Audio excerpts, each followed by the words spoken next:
계속해서 원수들이 성소에 들어와 성소를 파괴하고 더럽힌 사건을 기록하고 있습니다.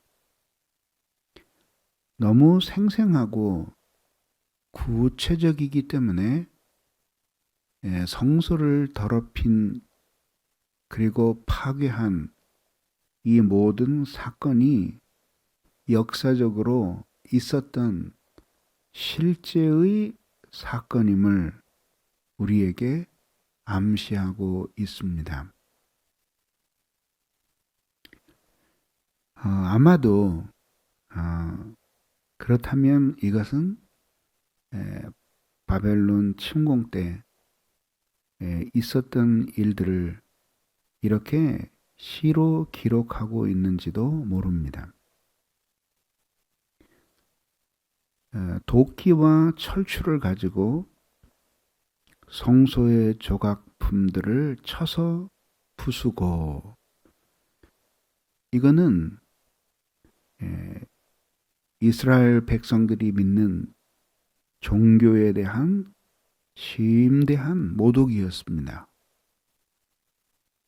그리고 주의 성소를 불살라 버렸습니다. 물론 거기에 있던 금은 기명들과 그리고 많은 값진 보물들을 약탈해 갔습니다. 주님의 이름이 계신 곳을 더럽혀 땅에 엎었다고 하였으니 얼마나 철저하게 주의 성소를 더럽히고 짓밟혔는지를 보여주는 것입니다.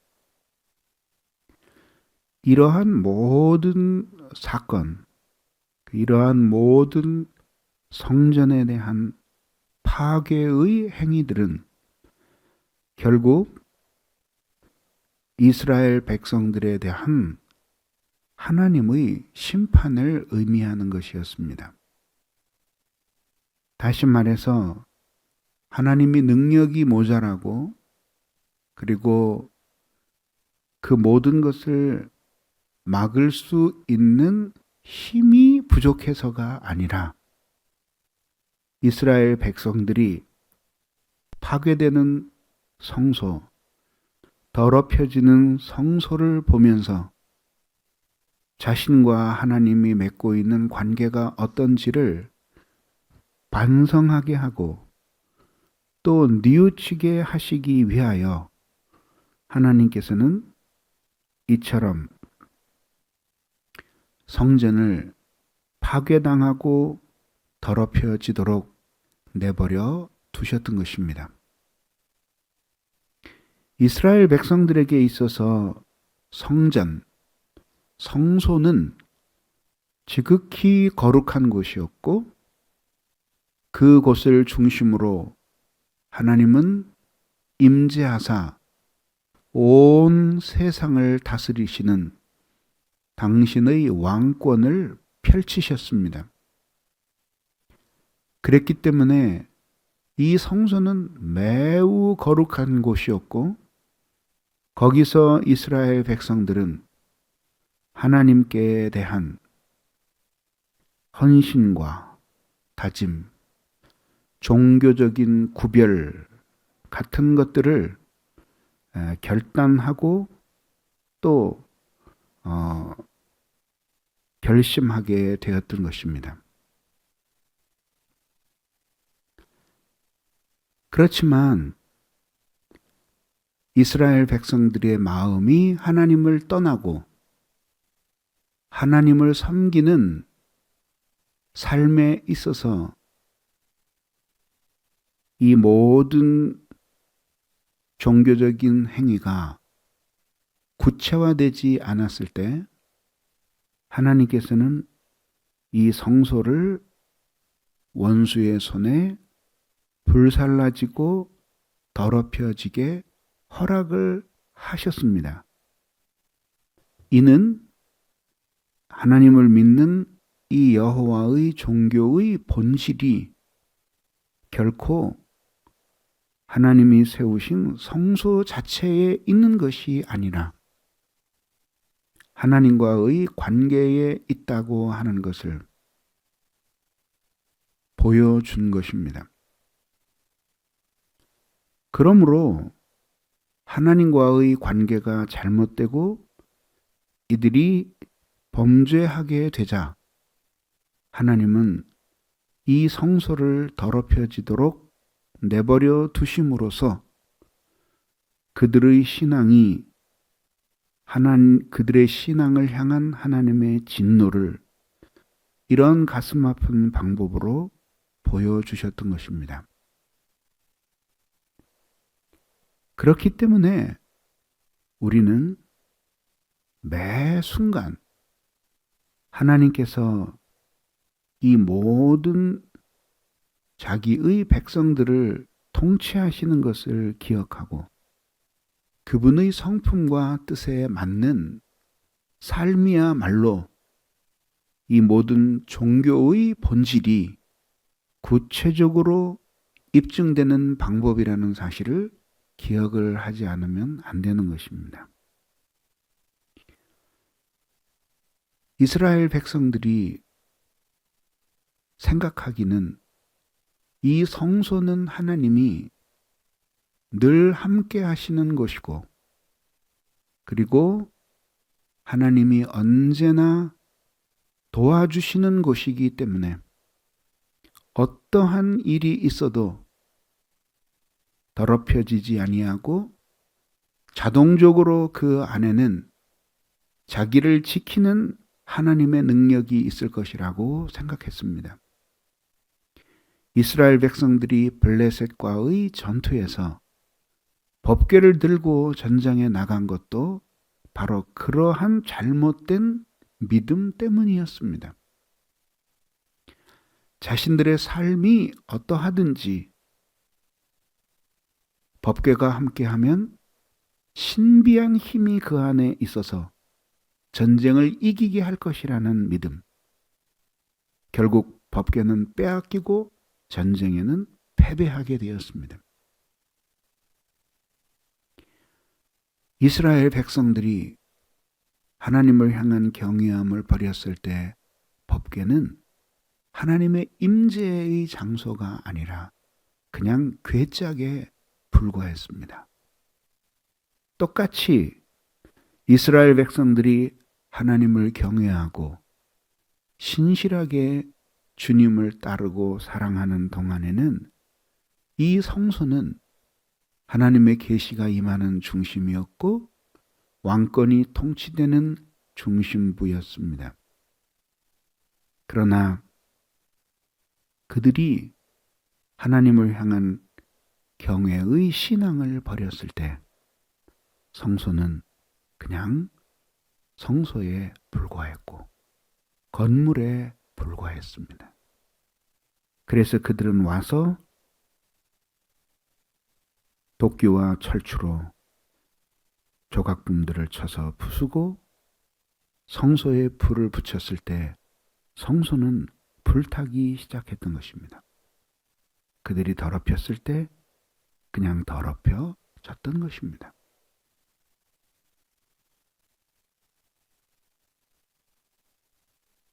오늘도 마찬가지입니다. 하나님께서 세우신 교회는 주님이 진리를 보존하는 곳이고 또 교회의 도움 없이 이 세상은 어떠한 진리도 받지 못합니다.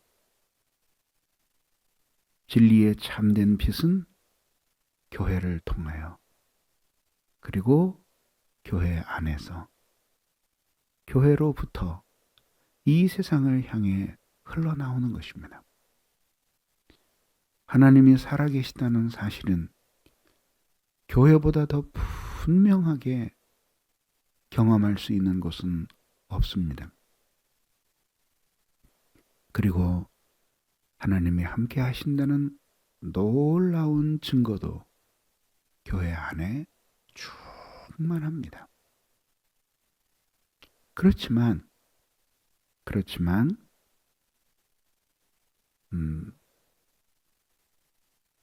이러한 하나님이 살아계신 놀라운 증거는 주님의 주권에 달리는 것입니다. 그러나 하나님은 당신의 그 살아계시다는 것을 보여주는 주권을 당신의 백성들의 신앙에 의존하십니다. 그래서 어느 교회는 하나님이 살아계시다는 증거를 보여주지 못하고 어느 교회는 보여줍니다. 어느 시대의 교회는 교회를 바라볼 때 사람들로 하여금 하나님이 죽었다라고 말하게 하지만 어느 교회는 하나님은 살아계시고 여호와는 성전에 계시니 너희는 그 앞에 잠잠할지어다 말해주는 교회도 있는 것입니다. 이것이 바로 진리는 불변하지만 진리의 빛이 비치는 것은 가변적이라는 말씀입니다. 그래서 우리가 온 마음을 다해 하나님의 말씀을 향하여 말씀을 가지고 주 앞에 설수록 우리는 매 순간 하나님의 그 크신 사랑과 은혜에 반응하며 사는 사람들이 되어야 하는 것입니다.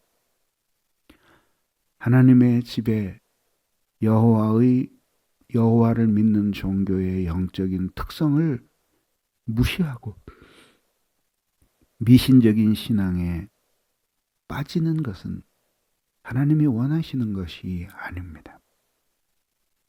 성소와 성소에 있는 모든 조각품들과 그리고 심지어는 거룩한 땅 시온조차도 종교의 본질을 위한 수단이었지 그 자체가 종교의 본질은 아닌 것입니다. 그래서 우리의 생생한 신앙의 본질은 우리가 하나님을 우러르고 하나님이 베푸시는 사랑을 우리가 받으며 우리가 하나님을 사랑하는 것입니다. 그것이 바로 하나님을 믿는 신앙의 본질이고 그 속에서 하나님의 생각과 뜻을 헤아려야 합니다. 그리고 그것을 최대한 우리의 삶에 구현해 내려고 몸부림치면서 살 때 교회는 약한 것 같으나 강하고 교회는 대적들에 의하여 짓밟히는 것 같지만은 오히려 그것들을 통해서 하나님의 종교의 영적인 특성을 찬란하게 드러내는 것입니다. 하나님을 신뢰하지 않고 믿지 않을 때만 성소에 이런 일이 일어났던 것이 아니라 하나님을 잘 믿고 신앙이 돈독한 때에도 핍박과 시련은 교회에 언제나 있었습니다. 그러나 교회가 주님을 잘 믿는 때에 원수들이 교회를 핍박하거나 혹은 교회를 불사른다고 해서 하나님의 성소가 더럽혀지는 것은 아닙니다. 이들이 와서 성소를 회파하고 더럽힌 것은 그 행위 자체 때문에 성소가 회파되고 더럽혀졌다고 평가하는 것이 아니라 그러한 하나님의 심판이 꼭 필요했던 먼저 있었던 이 성전에 모이는 성소의 백성들이 먼저 죄를 짓고 악을 행했기 때문에 그것이 이렇게 구체적으로 더럽힌 것으로 나타났던 것입니다. 그들은 한결같이 성소를 보존하고 율법을 지키며 성소의 규례를 따라 예배하였습니다. 그러나 이미 그것은 마음으로 하나님을 버린 뒤에 일어난 일이었습니다. 원수들이 도끼와 철추로 성소의 모든 것 조각품들을 쳐서 부수고 성소를 불사르는 이 악행을 하였을 때 이스라엘 백성들은 충격을 받았을 것이고 하나님의 성소가 더럽혀지고 있다는 생각에 놀랐을 것입니다. 그러나 이 원수들이 한 이 행동보다도 더 나쁜 일들이 이미 이스라엘 백성 자신들에 의하여 일어났습니다. 이들은 하나님이 누구신지를 몰랐기 때문에 이렇게 성소를 불사르고 도끼와 철추로 모든 조각품들을 쳐서 부셨습니다. 그러나 이스라엘 백성들은 하나님을 알고 있었음에도 불구하고 이와 같이 이미 영적으로 성소를 더럽히고 하나님의 백성의 거룩한 본분을 불결하게 하였던 것입니다. 그러면서 이 백성들은 하나님 앞에 커다란 죄를 지었고 오히려 이 악한 원수들은 하나님의 분노를 드러내는 수단이 되었던 것입니다. 그리하여 이들은 성소가 파멸되고 거룩한 곳이 더럽혀지는 이 역사적인 과정을 통해서 오히려 하나님이 여기에도 계시지 않다라는 것을 느끼는 것이 아니라 오히려 신앙을 가진 사람들은 이런 과정을 통해서 여호와의 종교의 영적인 특성을 아주 훌륭하게 보여 주었던 것입니다. 하나님께서는 매 순간 당신의 크고 위대한 일들을 이루시기 위해서 이 모든 것들을 행하시고 그리고 자기의 마음을 역사 속에서 보이시는 분이십니다. 한 나라를 향하여만 한 보편교회를 향하여만 이 일을 행하시는 것이 아닙니다.